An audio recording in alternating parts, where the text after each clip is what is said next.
Jelang Natal dan Tahun Baru tahun 2025, terpantau per hari ini, kondisi pasar khususnya yang menjual aneka macam sembako di Pasar Lama Panyabungan Kabupaten Mandailing Natal sepi pengunjung. Kondisi ini jelas membuat para pedagang sedikit mengeluh karena sepinya pembeli, berbeda dengan kondisi tahun-tahun sebelumnya. Kondisi ini dibenarkan oleh salah satu pedagang sembako. Dia menjelaskan akhir-akhir ini memang pengunjung pasar sepi, jika dibandingkan dengan tahun-tahun sebelumnya. Dia pun menambahkan, biasanya puncak keramaian pembeli khususnya yang membeli sembako, di penghujung tahun. Senada dengan pedagang lainnya, Nanda selaku pedagang sembako pun membenarkan kondisi saat ini, di mana para pembeli terlihat sepi. Menurutnya, selain karena daya beli masyarakat yang menurun, kondisi ini juga dipengaruhi oleh cuaca, jadi masyarakat malas untuk berbelanja. Dia menjelaskan biasanya jelang Nataru seperti sekarang ini, para pembeli khususnya sembako sudah mulai membludak, meskipun harga sembako sedikit mengalami kenaikan. Natal ini rame apa gimana ini, Bang?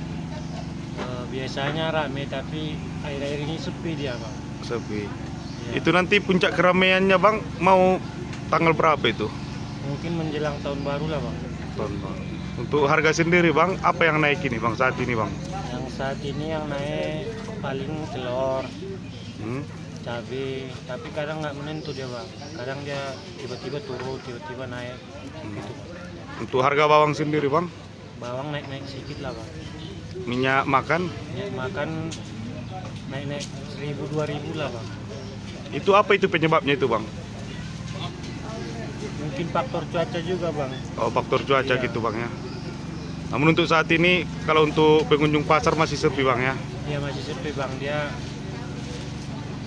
sering hujan dia, Bang, karena makanya sepi dia.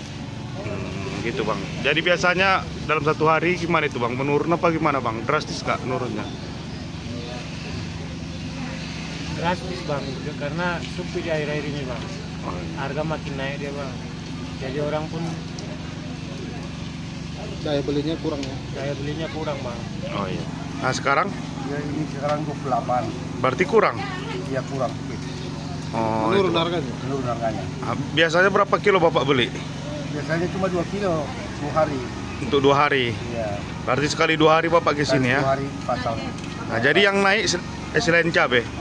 Oh, bawang merah, timun Pak. naik. Tomat lagi naik juga. Itu untuk kebutuhan berapa hari itu, Pak? Cuma sekali 2 hari saya kesini. Oh iya, Pak. Sekali 2 hari. Berarti Bapak lah pembeli yang ke pasar ini, Pak, ya? Iya biasanya saya. Baik, terima kasih. Kami kemarin hari Rabu ya, itu seluruh Dinas Perdagangan Provinsi Sumatera Utara mengadakan rapat di Dinas Perdagangan Provinsi. Mendengar masukan dari teman-teman Dinas Perdagangan dari Kabupaten Kota terkait pertanyaan yang disampaikan itu, memang daya beli masyarakat itu yang turun, ya. Daya beli masyarakat yang turun, barangkali ini ada kaitannya dengan ya pendapatan masyarakat, begitu.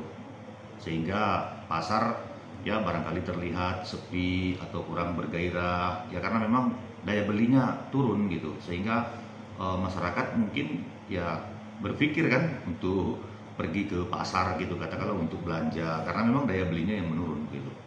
Jadi apa penyebab harga kebutuhan pokok naik ini, Bang, jelang Nataru ini? Baik, sesuai dengan arahan yang disampaikan ke kami kemarin, yang pertama sebenarnya kita perlu memastikan ada tidak barang itu di pasar, ini dulu. Nah, kemudian kalau barang ini tidak ada di pasar, apa penyebabnya?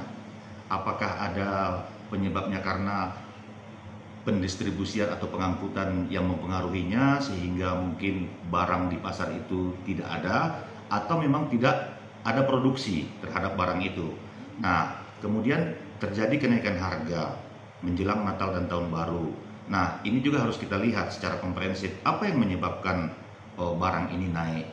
Nah, di sini kan berlaku hukum pasar, ada permintaan kan begitu terhadap barang. Apabila permintaan tinggi, ya pasti harga akan naik, kan begitu. Atau mungkin ya barang yang diproduksi terbatas jumlahnya sehingga dia mengalami kenaikan, atau mungkin barangkali ada kenaikan ongkos akibat misalnya contoh jalan rusak Atau dan segala bencana. macam, sehingga mungkin ya terjadi kenaikan harga di pasar begitu. Tapi yang jelas kenaikan harga yang terjadi di Mandailing Natal itu masih dalam batas-batas yang wajar, sekitar 3 sampai dengan 4%. Contoh beberapa waktu yang lalu harga cabai merah itu naik, harga bawang naik. Nah, setelah kita telusuri ternyata memang pendistribusiannya ke kita ini yang jumlahnya sedikit begitu. Oh iya bang. Ya. Jadi untuk saat ini bang, apa upaya dari pemerintahan sendiri bang untuk mengatasi hal tersebut? Oke, baik. Sebenarnya kalau kita berbicara upaya pemerintah, tentu ada TPID ya, Tim Pengendali Inflasi Daerah. Kami hanya anggota dari TPID yang membidangi sarana perdagangan. Nah, khusus kami Dinas Perdagangan, yang terpenting tugas kami adalah memastikan bahwa ada tidak bahan pokok itu di pasar. Ketersediaan. Iya, ada tidak ketersediaan itu. Itu dulu tugas kami. Kemudian tiap hari tugas kami memantau harga. Nah, ini kalau soal bagaimana itu berproduksi, ya mungkin ada Dinas Pertanian, ada Dinas Ketahanan Pangan, mereka lah yang mungkin lebih tepat menjawab ini. Tapi kami dari Dinas Perdagangan memastikan ada tidak barang. Itu dulu. Karena kalau tidak ada barang, ini yang susah kita. Contoh, cabai langka atau cabai tidak ditemukan, atau beberapa waktu yang lalu ikan gembung dan udang tidak ada di pasar. Tidak ada. Nah, kenapa? Setelah kita telusuri ternyata ada kaitannya dengan cuaca.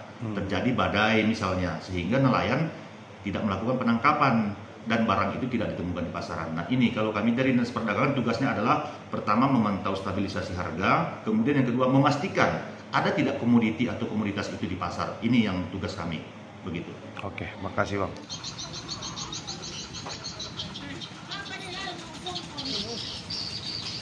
Oke.